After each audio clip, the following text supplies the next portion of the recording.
Hi, I'm Neil Druckmann, creative director. And I'm Troy Baker, I played Joel. And I'm Ashley Johnson, and I play Ellie.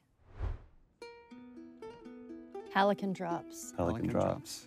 The name of the band on her t-shirt. And where did you get that? My daughter came up with that. My 2.5-year-old daughter named one of her dolls that. And we're searching for a name for a band. I'm like, I got a name for a band. So the opening credits, the thing with the opening, initially we didn't want to do opening credits, we didn't even have the idea for this, but the jump felt too sudden to go from Sarah dying to then 20 years later. And making up. We found that when people watch it in succession, they're not paying attention when we start introducing Tess in the world because they're still recovering from Sarah dying. So we're like, okay, well, let's have this opening sequence that can kind of help bridge the gap. And just had the idea of just seeing this time-lapse video of fungus growing, because so much of the disease and the outbreak is based on this cordyceps fungus that's spread through spores. So we contacted a group at Sony San Diego who did this whole opening sequence for us, and they actually got these fungal kits where they grew fungus like in their bathrooms and filmed this over like days to produce this thing. So everything you're seeing is actually, it's real, it's not CG, it's all organic. Yeah, except for the spores at the end, which are CG, everything is real. That's all Robin's expressions too, it's so great. They did such a great job with the facial. Yeah, it's important to note also, all the facial is hand animated. We don't use any facial mocap. We find that we get better results with our animators. And it almost becomes one-to-one, and it's just genius.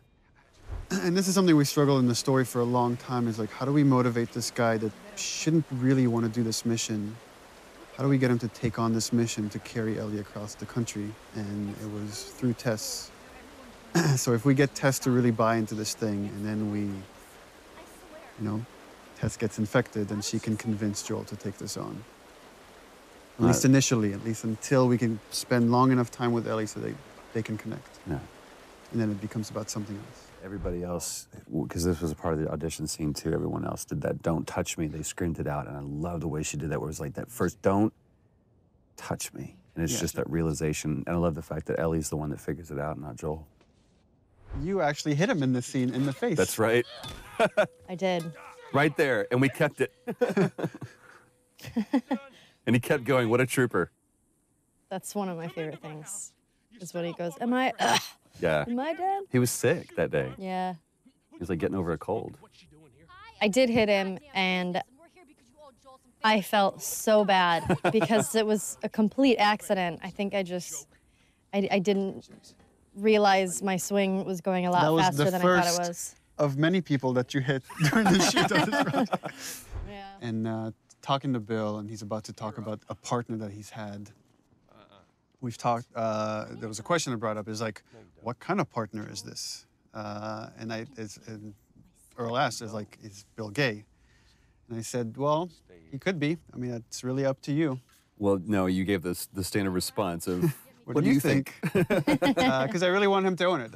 I thought he was when I wrote the part, but I really wanted the actor to own it, and he did. I mean, he made that decision to make him a gay character. And again, it's not something we ever explicitly say, except for the magazine that Ellie steals. Right. But again, instead of making that a point and something, it's just a cute little piece of exposition. Oh, this is the one where we abused Troy. And I was like, you have to fly face first into the ground. And he's like, but I should roll. No, fly face first into the ground. Yeah. It was like, well, if I roll this way, then actually, they're like, it looks too ninja. We can't do it. So I literally just had to eat shit time after time again. It's like seeing stars. It was great. And this is something that you guys actually just improvised. That wasn't in the script, this big fight that happens here. It was much more low-key in the script. Yeah, once he brings up Tess, that was something we kind of keyed in on. Jesus. Sing this tonight. Mm-hmm. That's the guy on the cover is John Sweeney, one of our concept artists. That's awesome. I remember it was funny because jumping off of this bridge, there's just a rope, a line of tape, and then you have to like jump off of it. Because we were both stepping over it at first. They're like, no, this is like 50 feet down. I was like, oh, so we got to do a whole thing. It looks ridiculous what we're doing. It's like, ah, with our arms above our head. I know.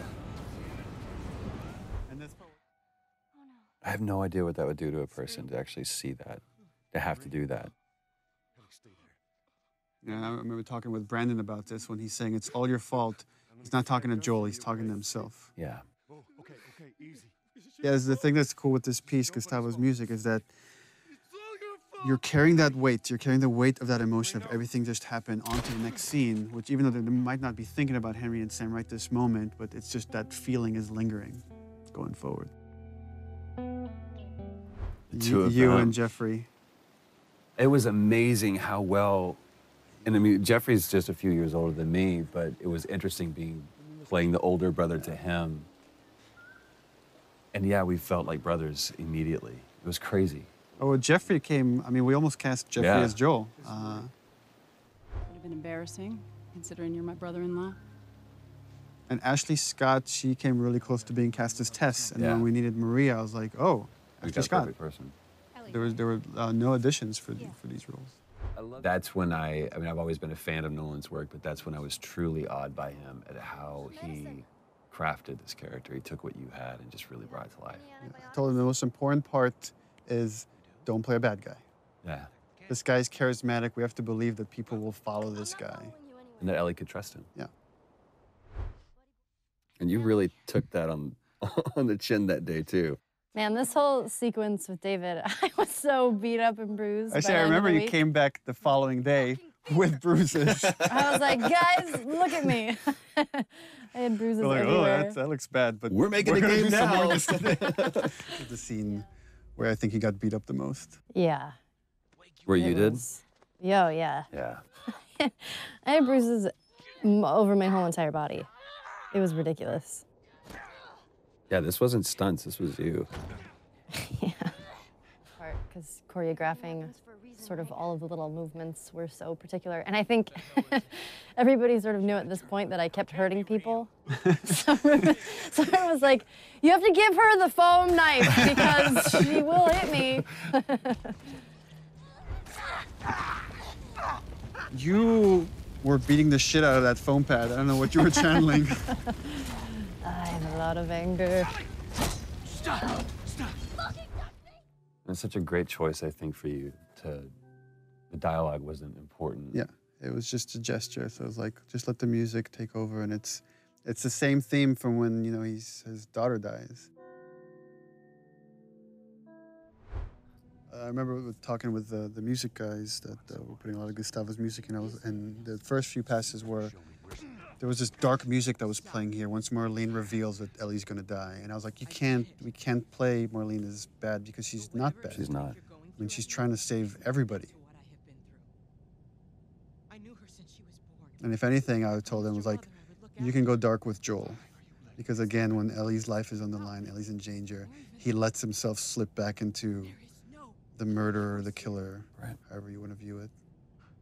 At the same time, this is the theme of the game. For me right here is, as a father, you will kill everybody else to save your kid. And that has always been kind of the through line for me, is Joel's willing to go to the end of the line, meaning sacrifice humanity to save Ellie.